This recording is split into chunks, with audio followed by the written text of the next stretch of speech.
Hello there, I am Tikka, and today I'm here presenting yet another delicious beverage. This one is loosely inspired by my childhood. Now, a couple of days ago, I was zipping in and out of a Shoppers Drug Mart with my mask on, barely even recognized Leisha, one of the parents of a student in my younger daughter's class. And she told me how much she enjoys my videos and made a special request. She'd like me to do something with raspberries.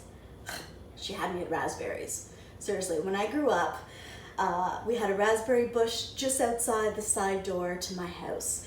And to me, just that quintessential childhood memory is the flavor of those freshly picked raspberries right off the bush. They essentially melt on your tongue. You don't have to chew a fresh raspberry. If you get ones in the store, sometimes they have the bigger seeds, they can get stuck in your teeth. It's not always so pleasant. But you take a fresh berry off the bush, you let it sit on your tongue, and you're like the Arrow commercial, let the bubbles melt. That's really what you're doing with a fresh raspberry. And so even just the smell of fresh raspberries takes me right back to my childhood. So boom, I knew I had to accept Leisha's challenge. Thank you for that, Leisha.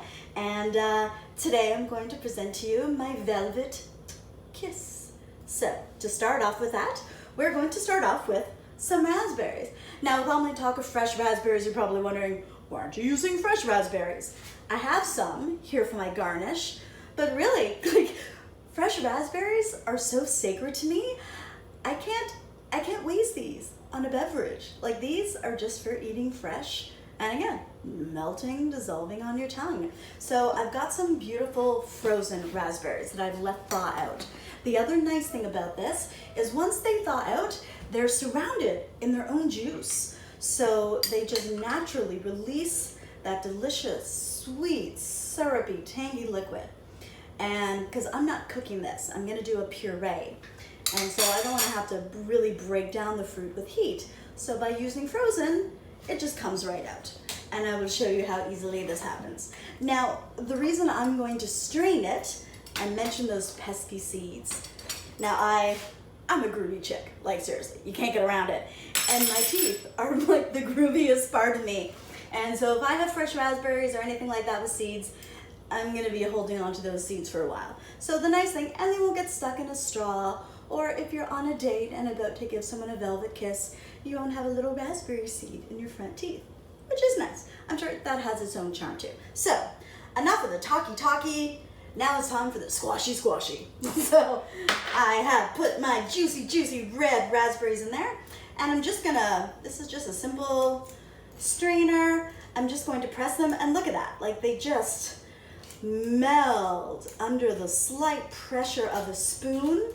And just by scraping gently, I'm able to get a lot of that pulp and that deliciousness right through. Now the seeds fill up the strainer pretty quickly, so I take my trusty chopstick. Drum career's up for me next, woohoo! Watch out, musical friends. And by just squishing the bottom of the strainer, see all that thick, delicious puree comes right out. Now that's about enough for my drink, so I'm just gonna do one more press, and you can see how it's really now, it's mostly just the bits of the skin and the seeds. So another scrapey, and the smell, there's such a sweet perfume that comes from these raspberries. It's just beautiful. And that's why I wanted to keep this drink really simple, just to let the natural deliciousness of the raspberries shine through. I know a lot of people like to add, or they'll use raspberry flavored liqueurs, a nice chambord or something like that. I wanted it fresh from the bush. That was really it. Okay, this is gonna be a little messy, but I'm just gonna put that there. Okay, so I've got my raspberry puree, and I am going to put it in my cocktail shaker. So I'm gonna add some ice, because we want it nice and chilly cool to really break down. And we're going to pop in, this is about an ounce of raspberry puree. Just sweet, liquid velvet kisses right into the glass. Now, depending on how sweet your berries are, those are quite sweet. Because this, really, it goes to your preference. That's the best thing about making drinks for yourself, is you can customize. So I'm gonna take just a dash of simple syrup. Now I know some people wonder why my simple syrup looks kind of golden. It's because I use organic cane sugar, so instead of using a white filtered sugar, I use an organic cane, which just has, you know, some of the natural molasses still in there, giving it a hint of color. So it kind of looks like a nice light scotch. So I'm gonna put maybe like a half an ounce or a quarter of an ounce, not very much. Just a hint, just to offset a bit of the tanginess. Now, I mentioned tanginess. Everyone loves a good tang. And actually, in addition to adding sugar, you can add some acid, and that will help bring out the sweetness. Just like if you're baking, you want to add a bit of salt to anything sweet that you make. And I find it's the same. If I'm cooking something savory, if you add a hint of sweetness, it really punches up the flavors and accentuates all the taste that you've got going on. And it stimulates, again, all those taste buds. We're talking about kissing, we're talking about our mouths, we're talking about our tongues. You want to get all those taste buds. You want to get the sweet ones, you want to get the salty ones. You can lick the outer peel of the lime if you want to get a bit of bitter. We're not going to go that far today, though. So I'm going to take about a half a small lime. I'm just going to squish it with my hand. Again, we don't need a lot. I want to keep the focus in this beverage on those berries. Those delicious, delicious, juicy, juicy, sweet berries. But I always love pulp. So I'm gonna add a bit of that lime pulp in there also. Because that way when you take a sip and you get that little juicy membrane of lime, then it just explodes again on your, I shouldn't point a knife at my tongue. As my child is recording me, don't try this at home, kids. But delicious. It's like a natural, it's a kind of candy, almost like a popping boba. You know, something that just explodes in your mouth.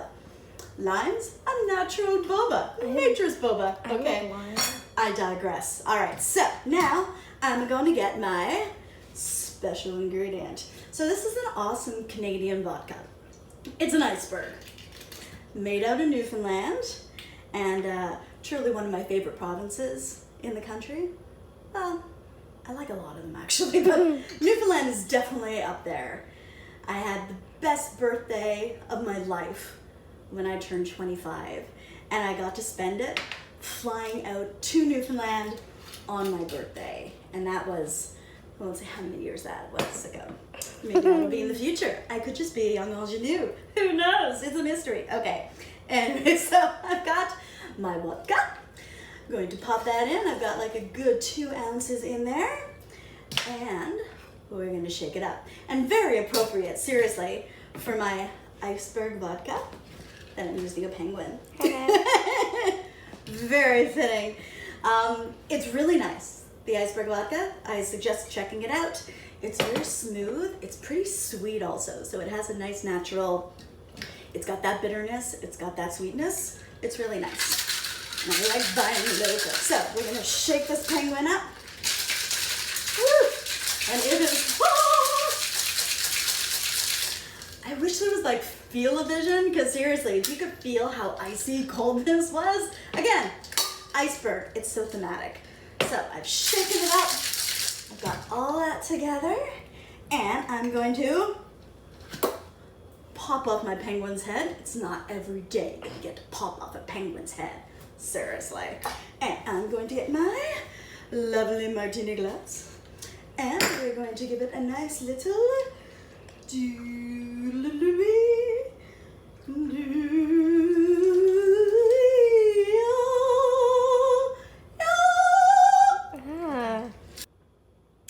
It's my first splice. We had a technical error. There was an accidental stopping, pushing of the, and now I'm just babbling, stopping, pushing. It threw me off, threw off my mojo. Any case, I got all the yummy juiciness out of this delicious penguin shaker, and I'm going to take some of those luscious fresh raspberries. I'm going to select I'm gonna select, let's see what surprise color I'm going to get today. Sometimes it's nice to leave things to chance, and sometimes there's a chance that none will come out at all. There is a hole.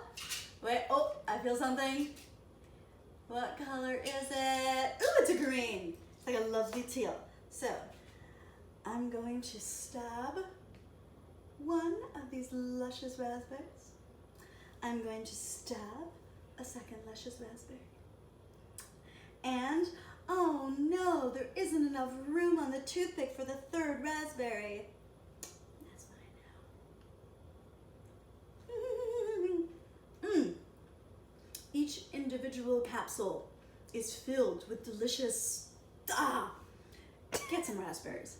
Find a bush, find a friend's bush, find a bush at night and maybe make a friend. But find some fresh raspberries. Pop those in your glass, and here, for the sharing or for the enjoying yourself, we've got Tikka's Velvet Kiss. So thank you for the inspiration, and really, if there are any ingredients that you'd like to see me use in a beverage, please list them below. Send me your requests. I've done hot sauce, I've done tequila, now I've done raspberries. I love a challenge. So hit me up with your favorite ingredients. Thank you so much. I'm gonna have a sip of my It is so good. It really, really kisses the inside of your mouth. So there you go. Enjoy. Make yourself a velvet kiss and have a great day.